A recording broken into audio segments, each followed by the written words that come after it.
Next up, we have the wonderful Julia Campbell. And welcome, Julia. It's so good to see Hi. you again. It's been a while, I think. I don't know if you Yes. remember back when Candace was here. Uh, Right. Oh my gosh. I know. It's been like seven but lifetimes. wait, we have to get Julia back back into our lineup. So Julia Campbell is an incredible author and speaker, and actually named one of the top thought leaders by Forbes and LinkedIn for nonprofits. So she designs social media and storytelling strategies for nonprofits in order for them to effectively share their mission. So it gives me just great pleasure to welcome you and to have you share about social media for our year-end campaigns, because this is Mhm. critical time and social media is so important to know how to leverage in the right ways. So with that, I'm just going to give the floor to you. Sure. Yeah, I need to be able to. I can't share while you're sharing, but thank you. I'm so excited to be here and to talk about social media, which, is not necessarily everyone's favorite topic, especially lately. But I think there is so much power and potential in social media tools for nonprofits. So we're going to go right into it. I'm going to hopefully have time for questions. So make sure you put your questions in the Q&A so that I can find them. I am not going to spend too much time on my bio because Jenna so beautifully introduced me. I am a mom of two. I host a podcast that I am super, super proud of. I have written two books, one on storytelling and one on social media. I founded the nonprofit Social Media Summit, which is actually coming up in November. Created a Social Good Academy, and then what I do now, I'm a speaker, I'm a digital marketing consultant, but I come from the world that all of you come from. I am a former development and marketing director. I actually, at one point, was a development director, marketing. It was development, marketing, outreach, and volunteer coordination. So it was like 20 full time jobs all at once. So I have like cleaned out the coffee maker, went and got the bagels for the board meeting, and then sat down with a donor and asked for a $50,000 gift all in one day. So I understand everything that you're doing and where you're coming from. When I talk about social media and digital fundraising, it's really important that you know that all of this, it's really just data backed best practices and trends and things that I'm seeing that are working, but you're the expert. You should always check in with your intuition. If you don't want to do something that I am recommending, you're the expert. Don't ever do anything that makes you feel icky or bad or not good. So, where are we with year end? Where are we with statistics? Now, the latest statistics from Giving Tuesday, of course, are from last year, 2023. Donors, they gave $3.1 billion alone on Giving Tuesday. 37 million people participated. That's not even just giving. And then 70% of donations were made online. So we really understand the importance of digital fundraising strategies and incorporating this into our overall what we're doing at year end or even on Giving Tuesday. So I love the data that Giving Tuesday collects. I think it's so impactful. 80% of all donations were under $100, right? The collective power of small contributions. I think that's huge. So we're going to be doing multiple things at year end, but today I'm talking specifically about social media and digital strategies to drive donations at Giving Tuesday and year end. So the main thing I want you to understand about why people are drawn to the idea of a bigger group of people doing good. Seth Godin, one of my favorite authors and thought leaders, he says people like us do things like this. We want people to do that. I was thinking of this the other day when I was at my daughter's volleyball game. I am such a person that buys the merch, buys the t-shirts, puts the bumper sticker on my car, buys the hat. I buy all the things because I want it's like a signal to people. So when you walk in this game, everyone has the Essex Tech. That's where my daughter goes to school, and they have Essex Tech volleyball or Essex Tech Hawks shirts. And that's the kind of community that you want to be building. So we're not just looking at donors as ATMs. We're not just looking at them as transactions on a spreadsheet. Would they put the bumper sticker on their car? Because people are drawn to this idea of community. Now, people give online. They love giving online. Just a couple of statistics about online giving. It's changing constantly, but people prefer to give online. 63% of donors in the US and Canada prefer to donate online using a credit or debit card. I'm not saying this is the only way that you need to get donations, but the reality is that more and more people of all generations are inclined to give online, and your website, your most effective platform. People are using mobile devices to give online. Now, we know that we need a mobile responsive website. We know that social media is predominantly consumed and looked at on mobile devices. This is not something that we can ignore. 25% of donors, I would think that might be higher, but it might be because that forums are bad. But a lot of people are looking up things that they care about. They're clicking on links from social media, and that means they're on their phone. Now, the changing demographics, what that means for us, we have to deal with I think it's about 6 distinct generations at this point. So we're dealing, we're trying to reach baby boomers, Gen X, millennials, Gen Z, the silent generation, which is above baby boomers, and then maybe Gen Alpha. So we need to have strategies to be talking to and engaging all of these different demographics. That's our responsibility as fundraisers. You might be thinking your donors are not going to give online, but that's just such an assumption. My mom uses DoorDash, she uses what was she uses Amazon, like Netflix. I mean, people are used to consuming products online. They're used to using their phone and doing their banking and things like that. I think that the myth that baby boomers and older generations don't engage online. Now, have you been on Facebook? Have you been in a Facebook community group lately for your town? It is a lot of older people. So we cannot assume that just because our donors might tend to skew older, we can't assume that they're not going to give online. And online fundraising really needs to fit into your overall fundraising plan. It's not going to replace things that are working. If you have a gala that is $250 a plate and that works for you, by all means do it. But how can you incorporate these digital touches into that gala, right? It doesn't replace direct mail. It doesn't replace phone calls. It doesn't replace anything. It's not groundbreaking what we're talking about, but it is magical. And there's just no one size fits all secret silver bullet. There's just simply best practices that you can use. And small nonprofits can absolutely do it. In fact, quite a few small nonprofits were really built strictly on like Instagram, right? If you think of she calls herself the Black Fairy Godmother. She built her entire nonprofit strictly on Instagram, getting small grants to go to different community organizations and different individuals.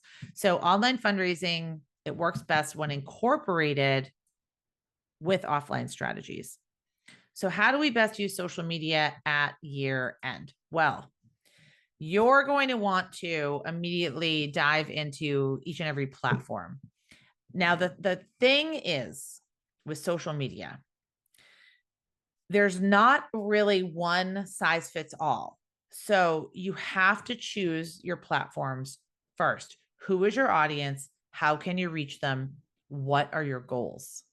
There's really no way that I can give you a strategy for Instagram that's going to necessarily work on LinkedIn, that's going to work on YouTube, right? So the questions that you need to ask when you're choosing your platforms, and you don't need to be everywhere. I think you should probably be in one or two places. You do not need to be everywhere. So when you're choosing the right goals, why are you using this platform specifically? I'm talking to you, that board member who came into the board meeting and said, oh, my granddaughter said we should be on TikTok. Okay. Why are we, or would we use TikTok specifically? How does TikTok, insert other platform here, offer us something different than other platforms. What has attracted us to TikTok in the first place? And it's not just because someone's grandchild is on it. How can TikTok assist us in achieving our overall marketing goals? And how much time and budget can we commit to TikTok? Every time someone says you should be on Threads, you should be on this, this is the evaluation strategy that you are using, because there's no cut and paste anymore. The social media essential elements, I recommend when you're doing year-end fundraising, don't just create a brand new account right now from scratch. First of all, what a time. What a time to create a social media account from scratch. Use accounts that have been functioning all or most of the year. You want to make sure you're sending your links, any link that you're posting, like your CauseVox links are linking to mobile friendly and giving forums, donation pages, eye-catching visual and video content. Sign up for on platform fundraising tools where feasible. We're going to talk a lot about that. The key here is inspiring and building community. How do we show up when we aren't asking for money? How are we getting people inspired and making them feel proud to be a part of our work? Now, it is October 24th. The kinds of content that we need to be sharing, this is a great framework. 80% interacting, educating, inspiring, entertaining, connecting, 20% promotion. We have to earn the right to promote and fundraise. I'm going to walk you through a few social media platforms and their fundraising options. But what I will say is there's pros and cons to every single platform. We have to talk about Facebook fundraising. This is I'm talking about social media on Giving Tuesday and year end. Got to talk about Facebook fundraising. I look at Facebook fundraising and all of these channels as supplemental. They are best for raising awareness. They're top of the funnel here, okay? Because you do not get the donor data, because there are payout delays, you have limited brand control. We can't control what Facebook does. Facebook just recently changed the game where they're now charging fees. They're now charging fees for any donation made on their platform. So they can pull the rug out from under us, change the game at any time. This is why we cannot rely on Facebook fundraising. We have to understand it to be responsible fundraisers, but we cannot rely on it. It's a tool in your tool belt. And when I talk about Facebook fundraising, if you are not familiar, it's the donate button. This is sort of what it looks like. I also think branding around Giving Tuesday on your social media channels, like Volunteers of America, branding, talking about Giving Tuesday, talking about your year-end fundraising campaign, creating graphics that are cohesive and that are consistent. Think about it like, you want someone to click on the page and immediately know what you do. Now, the other ways that you can use it, if you have these set up, encourage people to set up fundraisers for you. I have lots and lots of examples, and I've given the slides, so you hopefully will get access to the slides.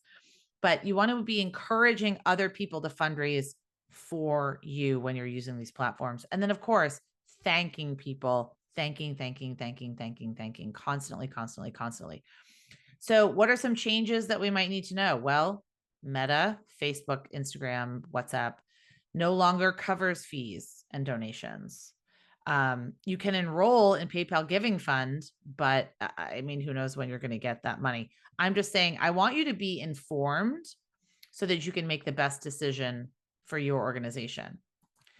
Instagram fundraising, same way. So you can, of course, Instagram's harder to put a link. You can put a link in your bio. You can now put multiple links in your bio on Instagram.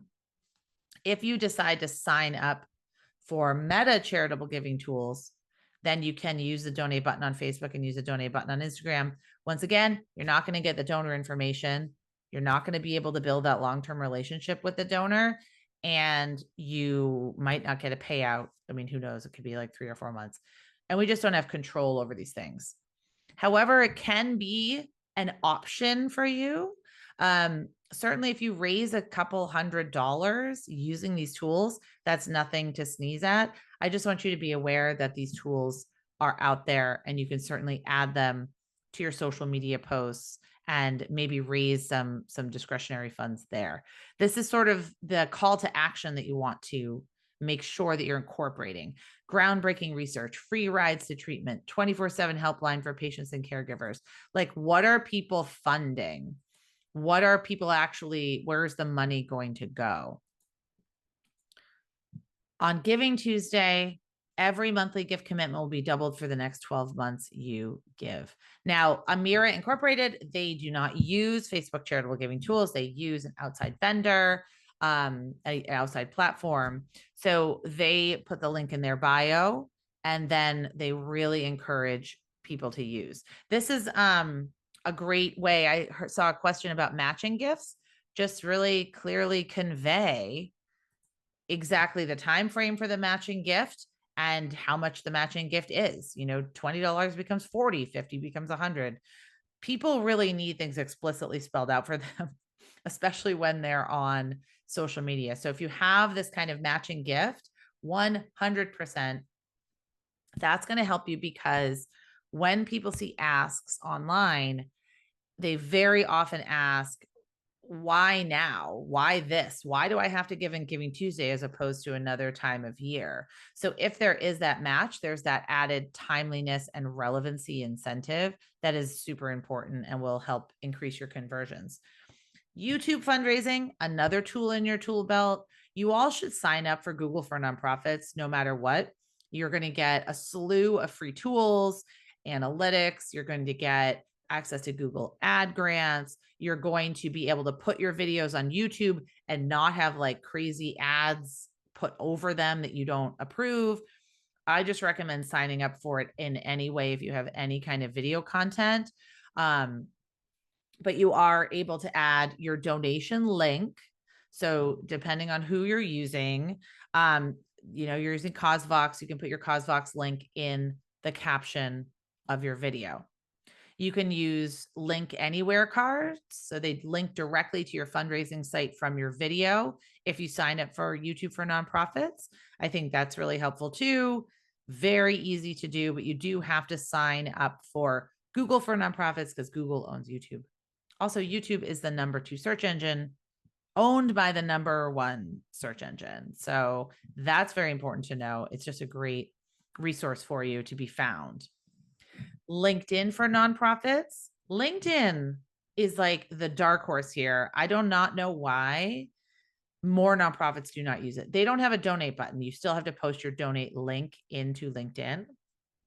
But they have done extensive studies on their user base, and 53% of LinkedIn members donate to nonprofits and are 56% more likely to donate than the average internet user. I mean, this is kind of insane that not all of us are on there. So what are some best practices for LinkedIn? Storytelling, fantastic imagery, right? Join us in fighting food insecurity by making a gift at, and then you can, put your fundraising link there. Storytelling works really well, but a succinct, powerful call to action really works on LinkedIn. So this is an example of how you could use your nonprofit company page. So Rosie's Place is a company, it's an organization. And then here's an example of how you can leverage your LinkedIn network. So your volunteers, your staff members, your board.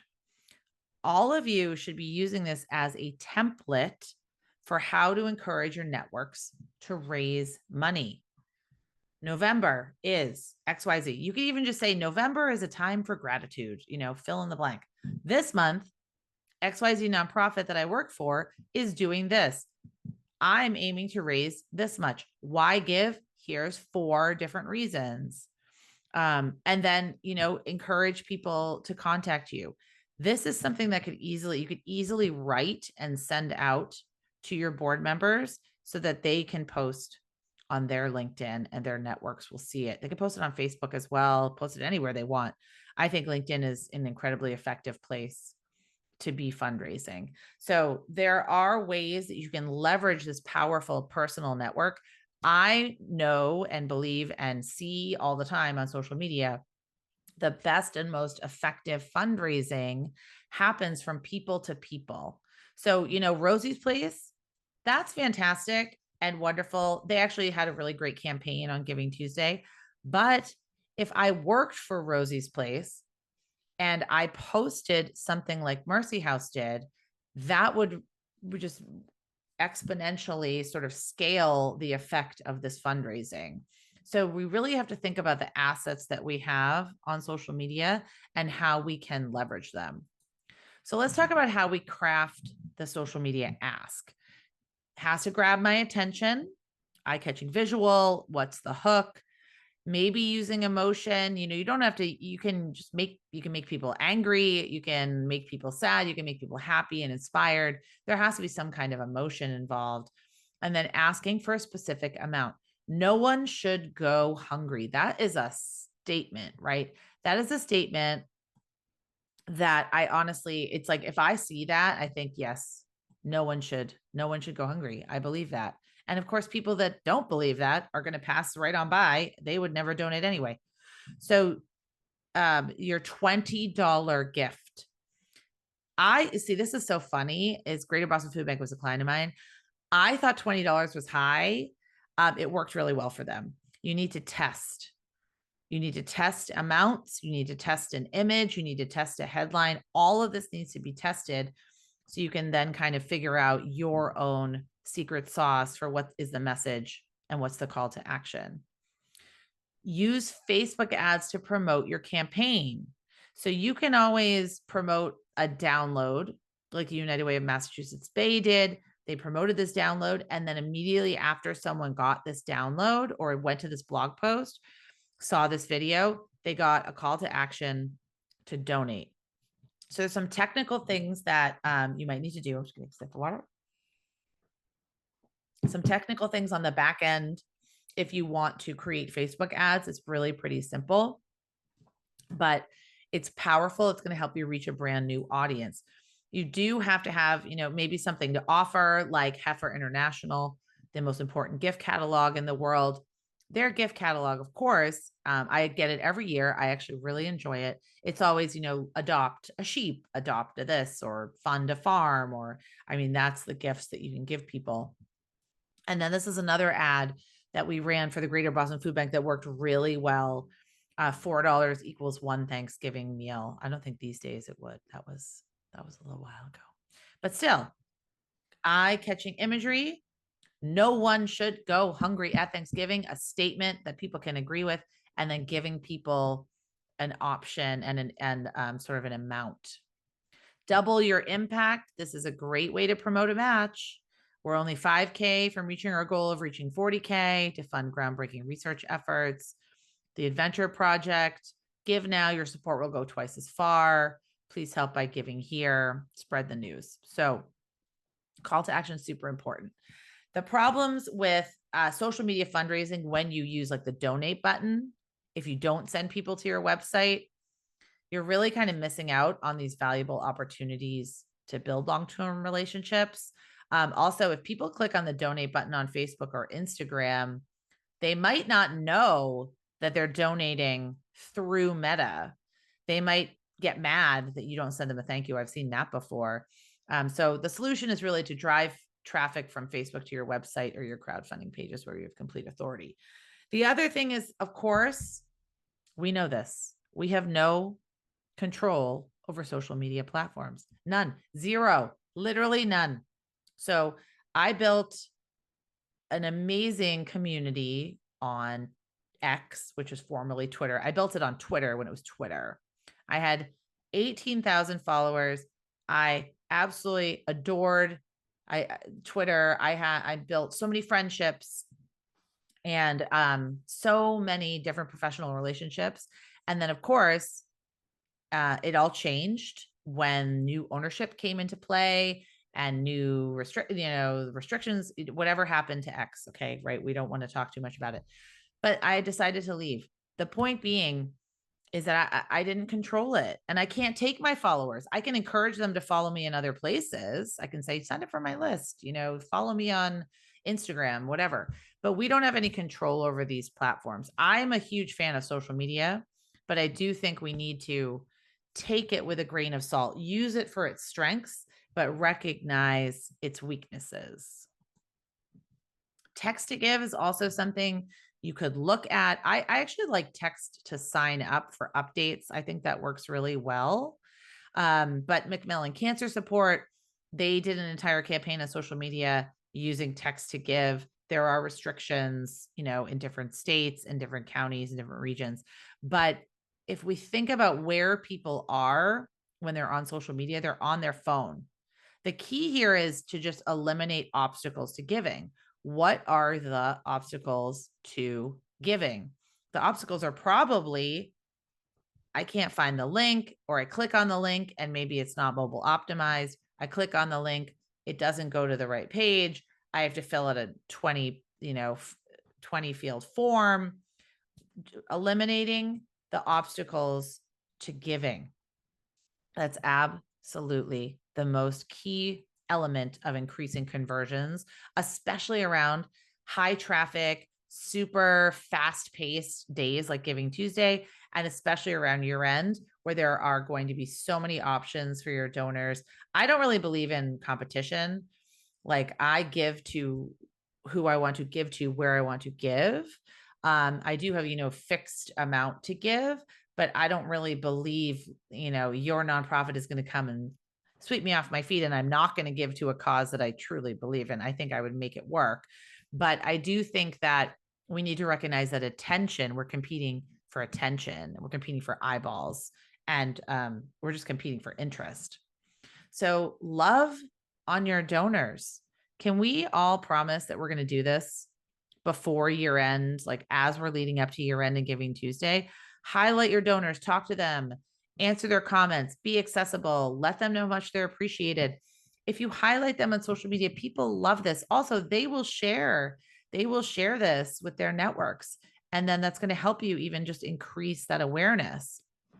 If you can't share names and faces, what about a little quote? I hope my donation will help other people struggling with finding their way in this world. Share a quote, share an anecdote. It doesn't have to be a 20-minute video. In fact, it probably shouldn't be. Speaking of video is absolutely crucial. I'm going to share with you an experiment. I had the director of marketing for Candid on my podcast, Kate Myers-Emery. She's speaking at my nonprofit social media summit. She is phenomenal. They are a research-driven organization that profiles nonprofits on the website. So that's very dry. They don't provide direct services. They do not have children. They don't have cats. They have no animals. They have no environmental things they're literally research. They're like a think tank for nonprofits.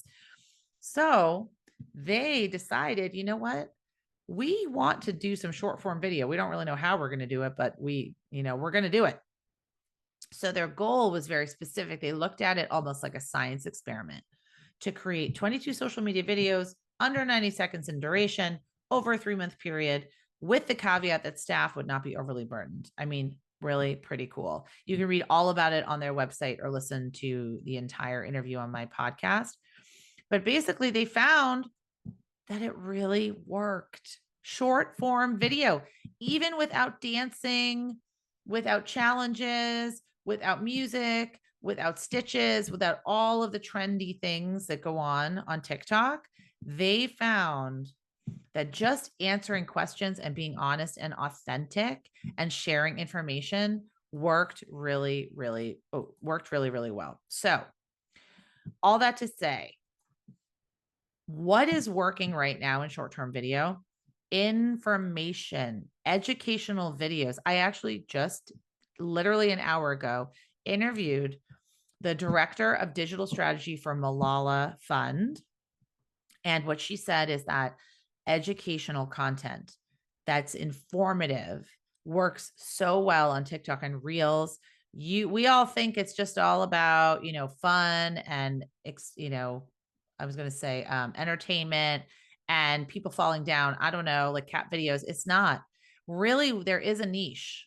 Western Water Girl talks about the importance of water conservation in Colorado. Invisible People, they do really intense storytelling, but they also talk about the issues around homelessness and people experiencing homelessness and how to advocate for it. So I think the main takeaway is you don't need fancy equipment to succeed. You don't have to follow trends to make good content. And, of course, if it's not your thing, don't do it. But I do recommend that you follow all of those people on social media because they're all amazing. Here's some more organizations using short form video, Charity Water, of course, Pencils of Promise, great, PETA, the Public Library, Overdrive, all of these, you can just Google, look them up on social media and see what they're sharing for some inspiration.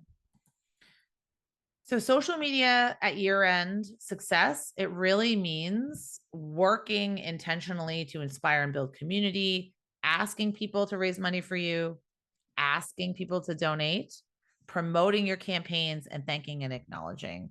It's very simple. This is not rocket science, people, but it really is a formula that works. I want to talk a little bit before I get to questions about what happens at year end. Okay. What happens after year end? I mean, are people getting an acknowledgement? Are people actually finding out what happened? I have donated to so many Giving Tuesday campaigns and then never found out what happened. Did they meet their goal? Did they not meet their goal? Did they exceed their goal? What happened? So really talk to people. You've just changed lives. Thank you. Thank you. Thank you. Thank you.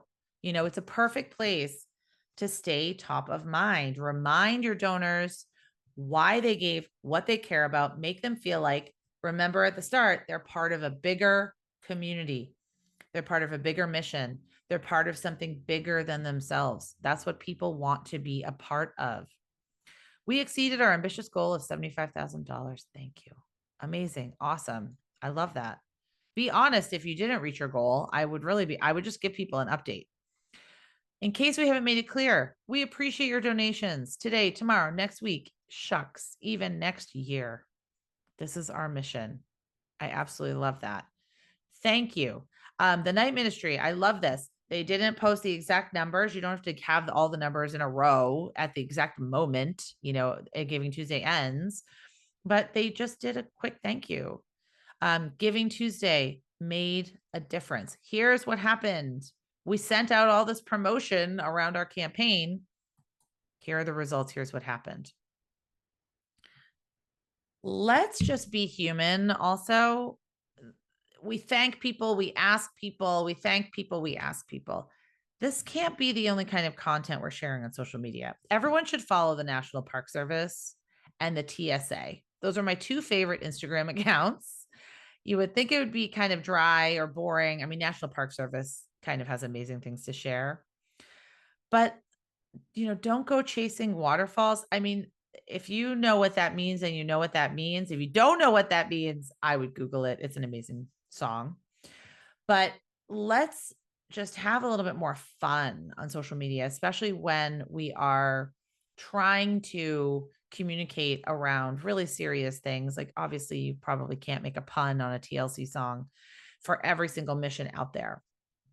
However, I think that there is room to play. There's room to experiment. There's room to take risks. This is what's working on social media.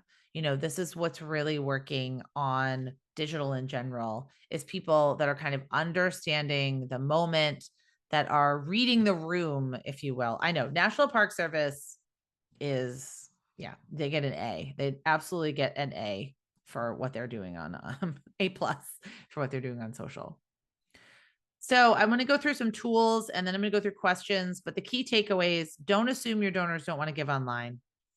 Our job is to make things simple for our donors, to make giving a no-brainer, eliminating all obstacles, make everything as frictionless as possible, and then having a plan to show up when we're not asking for money.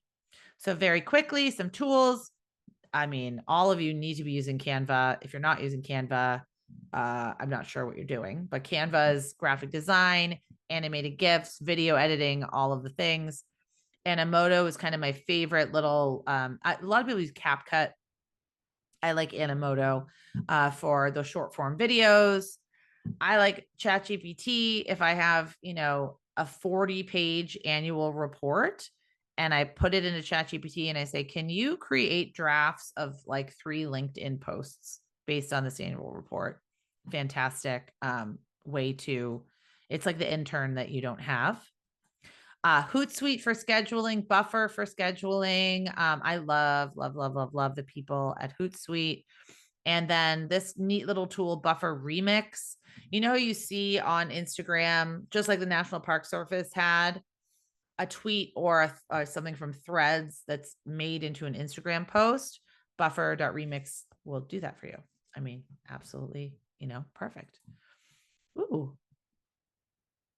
Yes. Okay. So, thank you, Jenna, for putting. Thank you so much. Oh, hashtag TLC. Thank you so much for putting the links in. So yeah, these are, I mean, if you want to just take these before Canva, Animoto, and they all have, everything has a nonprofit discount, all of these tools. So just make sure you're asking. All right. I know. So we have about 8 minutes for questions. And I would love to connect with you. I'm on LinkedIn. That's my website. My podcast is like my third child. I love it. I spend so much time on it. New episodes are every Wednesday, and they're always just to help you kind of do your job better. Just cool people doing cool things is how I how I frame it. So, all right, let me see. I'm going to look at the Q&A. It looks like the first question, how can we reach and use social media based on generations as far as using social media to raise money? Well, I think that there's literally 2 pieces to this question, right? How can we reach Gen Z and millennials on social media? Well, you're not going to reach them if you're only asking them for money. That's number 1, right? That's just number 1. First of all, nobody is on social media to be giving money. That's not why we're there. We're there to connect with friends and family. We're there to connect with celebrities. We're there to learn, to connect with causes we care about, learn news, that kind of thing. So our whole framework about why people are on social media needs to change. If you want to connect with Gen Z and millennials, you need to be on Instagram, you need to be using Reels, and you need to be on TikTok. Snapchat is another potential place to be reaching Gen Z and millennials. So we need to be looking at the platforms. And then we also need to be looking at the platforms for the strengths and the weaknesses that they have, right? So TikTok's strength is things can go viral really quickly. Another strength, you can reach a brand new audience very quickly. A weakness is building that long-term relationship. You got to work really, really hard at building that long-term relationship on TikTok. So I think when we're looking at social media, we really have to be thinking like, what are we giving to our audience? What's the benefit for them? Like, what's in it for them? Why would they follow us on Instagram? Because we have to earn that right to ask for money. Like, we have to earn it. We can't just assume that, people are like listening to us because they want to give money, or they're reading our stuff, or they're watching our reels. So what are you providing to them that is of interest to them?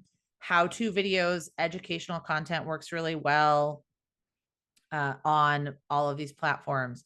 But I think that I really firmly believe, I think the whole way we look at social media just completely needs to totally, totally change. Is there data on if donors prefer ACH? There's probably data out there, honestly. I don't know. So actually, Jenna would like to answer this question. Do you want to answer that question? Oh, sorry. I was just That's okay. tracking it for us. But yeah, you can go ahead. Oh, tracking it for you. So Jenna will answer that question. I actually don't know. I know I love ACH. I've also heard that if you have a monthly giving program, it is best to get ACH rather than a credit card, because credit cards expire. debit cards expire, all of that. So that's something where I would kind of like look at your database, but I would certainly offer it if you are able to offer it. Okay. Oh yeah, PayPal Giving Fund says they provide donor donation information. Is this not true? They do, but Facebook doesn't. So Facebook processes the donations through paper. They vet you. That's how they vet you, basically. And that's how they issue the donations.